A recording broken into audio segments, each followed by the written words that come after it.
Dreams हासिल करने के लिए डायरेक्शन जरूरी। बालापुर में आयोजित अजीमुश्शान जलसा-ए-आम, मुनव्वर जमा का युवा पीढ़ी को मशविरा, धैर्य रखने के लिए अनुरोध। ऐतिहासिक रहा बालापुर का जलसा-ए-आम। किसी भी लक्ष्य को हासिल करने के लिए जोश के साथ होश का होना बहुत जरूरी है। उसी तरह हिम्मत के साथ हिकमत का होना भी लाजमी है। होश और हिकमत के बगैर मंजिल तक पहुंचना मुश्किल ही नहीं नामुमकिन होता है। नई पीढ़ी को ड्रीम्स देखना चाहिए, लेकिन उसी के साथ उसे हासिल करने के लिए उसका डायरेक्शन भी तय करना होगा कि क्या करना और कैसे करना है। वर्तमान में नई पीढ़ी दिशाहीन नजर आती है। शायद यही वजह है कि समाज अन्य समाजों से पिछड़ते जा रहा है।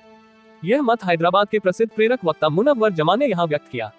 स्थानीय कोहिनूर पार्क में आयोजित जलसा-ए-आम को वे संबोधित कर रहे थे। उन्होंने कहा कि डायरेक्शन के साथ डिसिप्लिन का भी होना जरूरी है।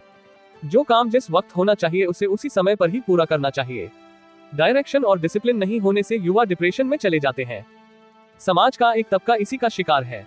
दर्जेदार तालीम पर जोर देना जरूरी, मौलाना हुजैफा बस्तानवी।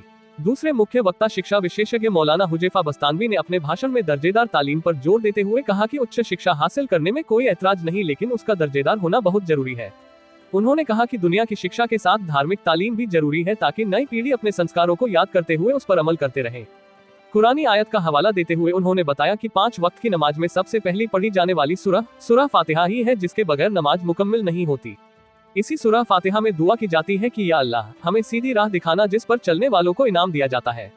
उस रास्ते पर नहीं चलना है जिसमें नाकामयाबी है। मंच पर मौलवी बरकत उल्लाह खान, मुफ्ती मोहम्मद हनीफ कासमी, मौलवी मोहम्मद इकबाल, मौलवी शमशाद आलम कासमी, मौलवी शफीक नदवी तथा जलसा के आयोजक माजी नगर सेवक मोहम्मद अकरम, नासिर मेमन, माजी नगर सेवक अतहर खान, नासिर हुसैन, मुशीर उल हक, जाकिर हुसैन, अरशद इकबाल, अमान उल हक, कासिम इमरान, शहजाद बेग, जावेद इकबाल के अलावा शहर की प्रसिद्ध हस्तियां तथा महिला पुरुष पत्रकार बड़ी संख्या में मौजूद थे। बालापुर में आयोजित जलसा-ए-आम को संबोधित करते मुनव्वर जमा तथा मंच पर मौजूद अतिथि तो इमाम साहब बोलेंगे, जिंदगी में मैंने इसका चेहरा नहीं देखा। फजर की नमाज में इमीडिएट डिलीट करना आपने। वो ऋतिक रोशन से भी अच्छा होगा, उसकी बॉडी बिल्डर से भी अच्छी होगी, लेकिन इमीडिएटली डिलीट कर देना आपने। क्यों? वो आपको कभी दे सकता। आपके बच्चे भी वैसे ही कॉलेज के तवाफ करते रहेंगे लड़कियों के।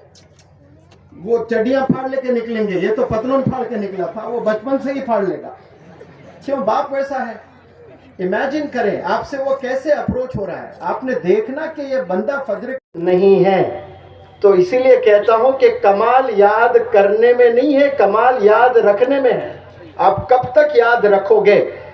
कंप्यूटर प्रोग्रामर है आप, कोई कोर्स किए हैं तो वो कोर्स की सर्टिफिकेट आपके पास रहेगी, लेकिन जब इंटरव्यू होगी तो सर्टिफिकेट को नहीं देखा जाएगा। सर्टिफिकेट्स को ऐसे बराबर में साइड में रख दिया जाएगा।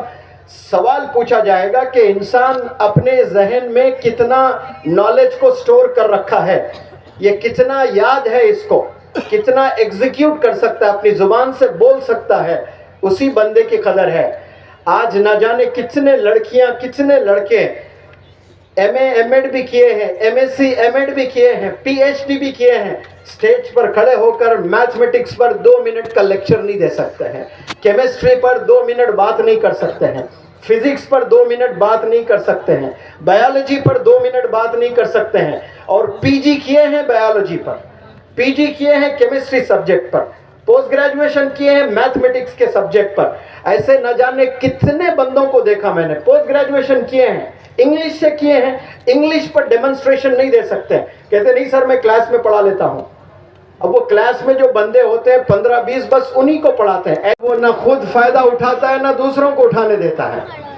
ऐसे कौम में बहुत से लोग होते हैं, ना वो खुद फायदा उठाते हैं कोई चीज का, ना दूसरों को फायदा उठाने देते हैं।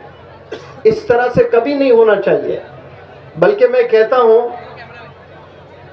एक इंग्लिश में फ्रेज है डिस्टर्बिंग फैक्टर। कभी हम लोग डिस्टर्बिंग फैक्टर नहीं बनना, यानी हमसे दूसरों को तकलीफ नहीं होनी चाहिए।